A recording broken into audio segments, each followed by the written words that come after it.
मैले त नाम लेखाएको थिएन, आज बोल्नु पर्दैन होला भनेको नाम बोलाउनु भएकोमा। र आज 5 मिनट दिनुभएको छ, यो चाहिँ आजलाई पुग्छ। र यहाँ हिजो मैले चाहिँ संसदमा मैले आफूलाई माननीय जस्तो ठान्दिनँ। मैले भनिरहेको छु म त विद्यार्थी हो भनिरहेको छु बाटोतिर भन्दाखेरि पनि। अनि यता आउँदाखेरि पनि बाटोमा कसैले भेट्यो भने स्कुल जान लागेको भन्छु।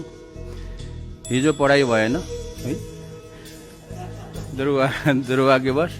आज चाहिँ पढ्न पाइयो र आज धेरै पढ्न पाइयो, किनभने धेरै उपदेशहरू आदेशहरू होइन विभिन्न माननीयज्यूहरूबाट सुन्न पाइयो र धन्यवाद छ। र आज चाहिँ रिस मरेको छ, किनभने म नेपाल सरकारलाई धन्यवाद दिन चाहन्छु। हिजोको समाचार अनुसार चाहिँ विज्ञान प्रविधि र नवप्रवर्धन मन्त्रालय भन्ने चाहिँ गठन गर्ने निर्णय गरेकोमा सरकारलाई चाहिँ म धेरै धन्यवाद दिन चाहन्छु। त्यहाँ एउटा कुरा छुटेको छ। कुरा के छुटेको छ भने विज्ञान प्रविधि अनुसन्धान तथा नवप्रवर्तन हुनुपर्ने अनुसन्धान भन्ने शब्द चाहिँ त्यहाँ चाहिँ छुटेको छ। र अब म औपचारिक रूपमा के अरे मेरो श्राप चाहिँ फिर्ता लिन चाहन्छु।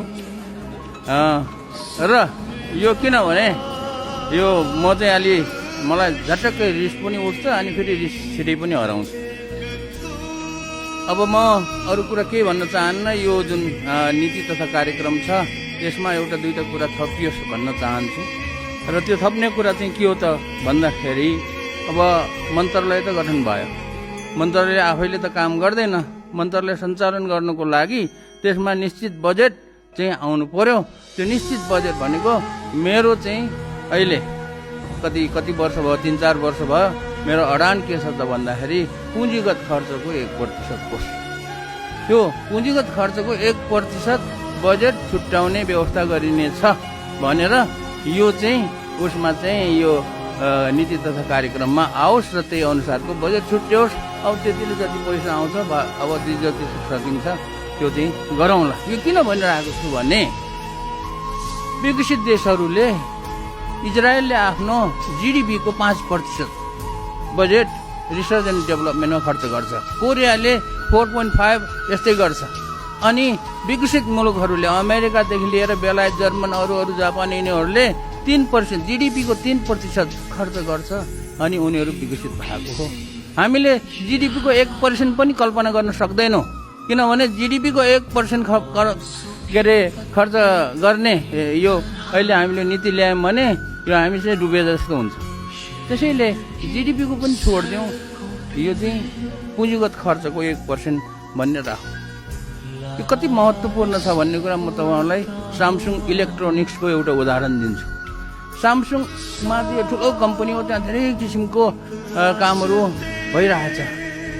र इलेक्ट्रोनिक्स डिपार्टमेन्टले सामसुङको इलेक्ट्रोनिक्स डिपार्टमेन्टले उनीहरूको वर्षको रिसर्च एन्ड डेभलपमेन्ट खर्च तपाईँहरू कल्पना गर्न सक्नुहुन्न, 38 खरब रुपियाँ छ। मोटामोटी नेपालीमा भन्ने हो भने 38 खरब रुपियाँ सामसुङ कम्पनीको 2025मा उसले खर्च गरेको।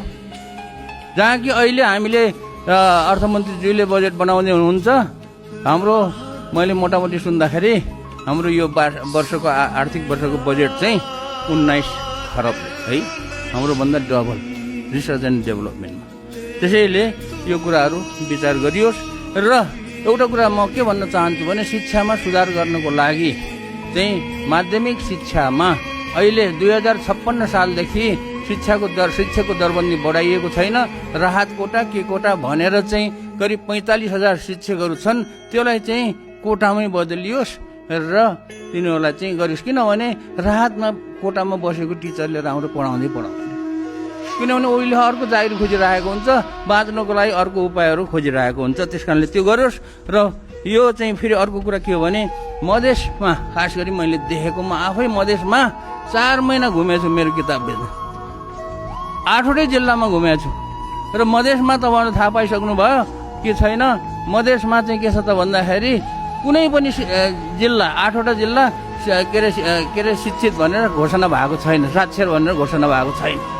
त्यस कारणले त्यसको लागि चाहिँ कुनै न कोही काम चाहिँ योजना चाहिँ नीतिहरू आओस् भन्ने चाहिँ म चाहन्छु।